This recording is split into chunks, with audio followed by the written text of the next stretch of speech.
We already know that Vladimir Putin, I call him Vlad, but some people call him Vladimir Putin. He's considered a strong critic of NATO. Really, he considers NATO to be a threat to Russia. And Putin's admirer, Donald Trump, has also expressed his fair share of NATO criticisms in the past, even once calling it obsolete, but most recently at his speech in front of a joint session of Congress said something like, you know, we're part of NATO, something pseudo-positive about NATO. We also know that Trump's Secretary of State, Rex Tillerson, is a longtime friend and Russia-involved guy. Well, there's a NATO meeting next month in Brussels among the foreign ministers of each member nation, and our Secretary of State, Rex Tillerson, who would be the person that we would send to this meeting, the top diplomat of the Trump administration, has said initially, I'll have the latest news in a second, initially that he is going to skip the meeting.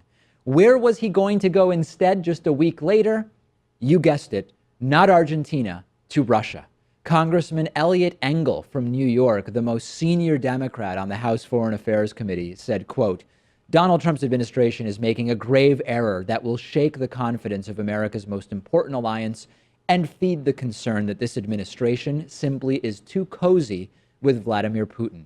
I cannot fathom why the administration would pursue this course except to signal a change in American foreign policy that draws our country away from Western democracies, most important institutions, and aligns the United States more closely with the autocratic regime in the Kremlin.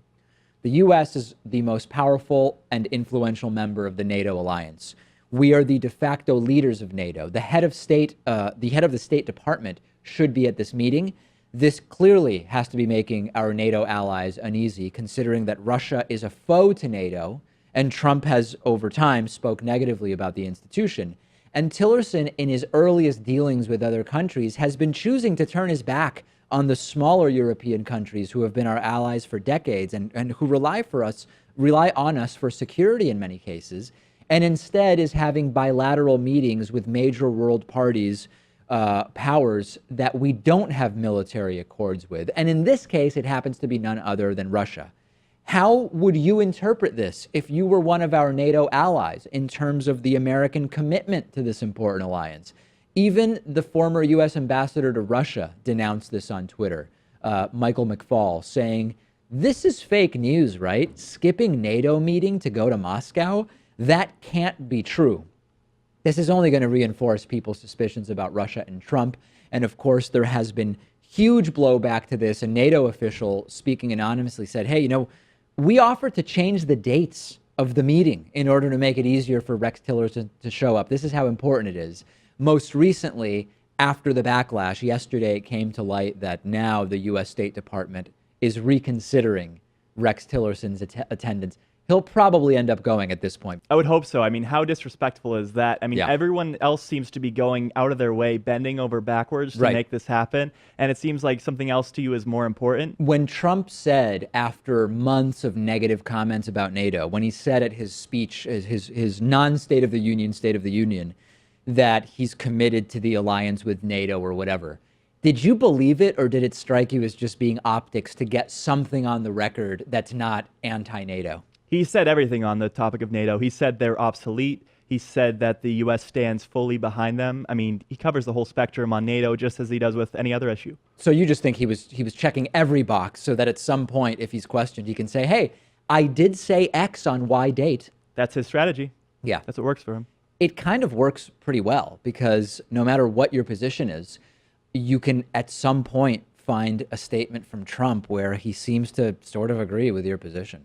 Hey, here's something interesting that's been discussed more and more over the last couple of weeks. Today's episode of The David Pakman Show is made possible in part by Warby Parker eyeglasses. Warby Parker recently did the right thing and ditched advertising on right-wing conspiracy website Breitbart, pulling their ads off. And you can get the free 5-day home try-on from Warby Parker. Check out their glasses. I use them when I'm not wearing contact lenses. I started with the free at-home trial. They send you 5 pairs of glasses. You see which ones you like. You send them back, and whichever one you pick, they will put your prescription into. I like this because I can actually show the glasses to other people and not have to just decide on the spot like in an eyeglass store. The eyeglass industry is controlled by very few corporations that keep the prices very, very high, even over $300 for prescription glasses. With Warby Parker, they start at just $95. Mine costs that, including lenses. And for every pair sold, they give a pair to someone in need. So to try the 5 pairs and support the David Pakman Show, go to warbyparkertrial.com/TDPS.